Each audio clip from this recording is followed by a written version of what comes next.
Life is too short to be on the wrong road. The homework that I would give myself, is this the mountain I want to climb? What am I trying to learn? What am I trying to do? And then what is the best place for me to do that?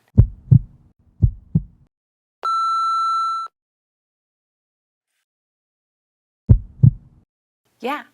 Hi everyone, I'm Alina. I'm the head of product at a company called ScoutBee that works in procurement tech. Prior to ScoutBee, I was at Figma. Prior to Figma, I was at Instagram, and prior to Instagram, I was at Facebook. Prior to working in tech, I lived a very different life and tried to co-found a couple of ventures, one of which was a beef jerky company. I hopefully come across as someone who's very joyful. I care a lot about joy. I think my two biggest hobbies are laughing and smiling. I'm someone who strives to not take myself too seriously while also being serious. I am unafraid of trying things. I don't see a company as a singular commitment. I don't see it as I'm trying to find the singular company that I want to commit my next 40 years to. I see it as, what am I trying to learn? What am I trying to do? And then what is the best place for me to do that? And so when I started my career, I felt really fortunate to join Facebook and Instagram because what I wanted to learn was how to build product from best-in-class product builders. And Facebook and Instagram have some of the world's best product builders and world's best practices for building product. And so that was, I felt like, a perfect place for me to learn from the best, to be an apprentice, to try my hand at things. And then I think as I learned what the craft of product looked like, my goal no longer became, what does that look like, but where can I do this at a larger scale? And Figma was a place that at the time when I joined the product team, I think there was only about 5 people versus when I was at Facebook, there was 800. When I was at Instagram, there was 50. And so going from 50 to 5 meant that, okay, now that I've learned these skills, how do I have a larger impact? And so Figma was a lovely place for me to kind of experience that, have larger scope, really kind of like expand that impact. And then as Figma grew larger, I thought, okay, what would it look like for me to lead a team beyond just product? And so I was solely kind of focused on product and managing within product. And then ScoutBee came up to be an opportunity where I could lead product design and engineering, which are the key pillars to building a software product. And so that became kind of what I was looking for. And so that's kind of like what's been guiding my different journeys in these different places.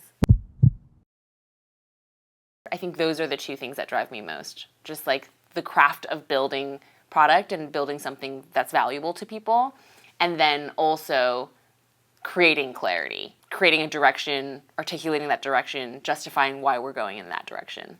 Currently, my craft is product, building product and software, and so I enjoy just building something of value that people use, whether it's to make their life more fun, make their life more efficient, make their time more meaningful. I just like to build something that actually solves someone's problems in a valuable way. And then the second is creating clarity. I really enjoy creating clarity, whether that's clarifying thought, clarifying strategy, clarifying execution, clarifying the reason why we're going after what we're going after. I think those are the two things that drive me most.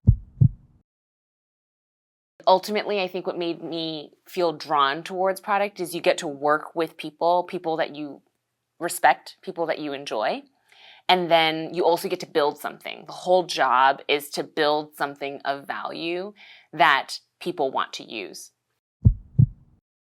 I do enjoy my work. There's this saying that if you're in a good place, you love your job 30% of the time, you're okay. If my expectations were that 100% of the time I was always happy, my answer might be different, but I think it's about how you frame what you expect.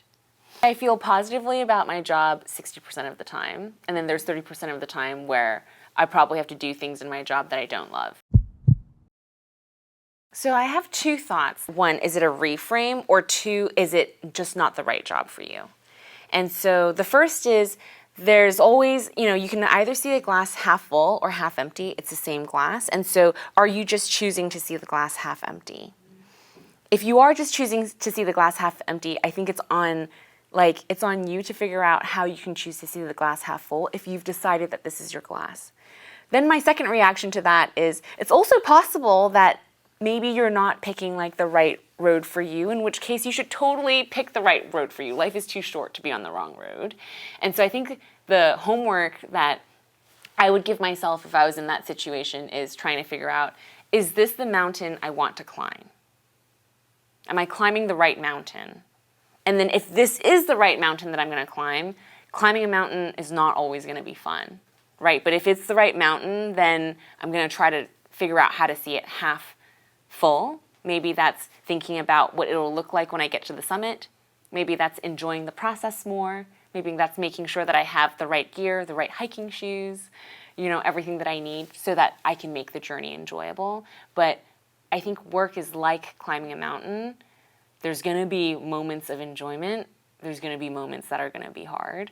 And if you're sure you're climbing the right mountain, then I think a lot of it is about how you beautify your inner world as you're doing that. I think joy. Joy so small as like, oh, this saved me 5 minutes. Or it could be a larger joy, like this made it so much less painful. Or, oh, look what I discovered with this. But I feel like I would love if the people who I worked with got a lot of joy from working together, because we could either work together laughing or we could work together not laughing. And I would definitely choose laughing. I think that it would be joy. I interpret that as flow. When you're doing something that you enjoy so much, that you're so honed in, you don't count the seconds passing, you're not looking at your watch, you're not thinking about the thing after, you're just in flow, enjoying the activity that you're doing. That's what I interpret worker's high to mean. I think for me, it's when I see organically people talk about how awesome something that we built was.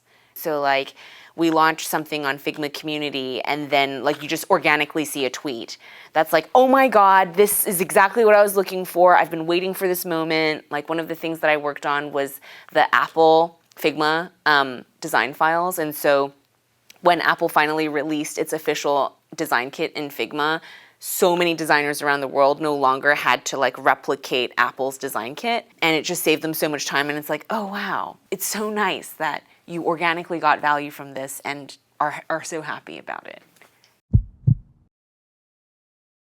I was curious, but very anxious, insecure, unsure of myself. If I met the younger version of myself, I would want to tell her something that my husband recently taught me, which I really, really love, which is frame things that are important to you in ways where you're winning even if you're losing. An example could be an influencer. And obviously society's definition of what a successful influencer is how many followers you have. You don't end up getting society's definition of however many followers you want.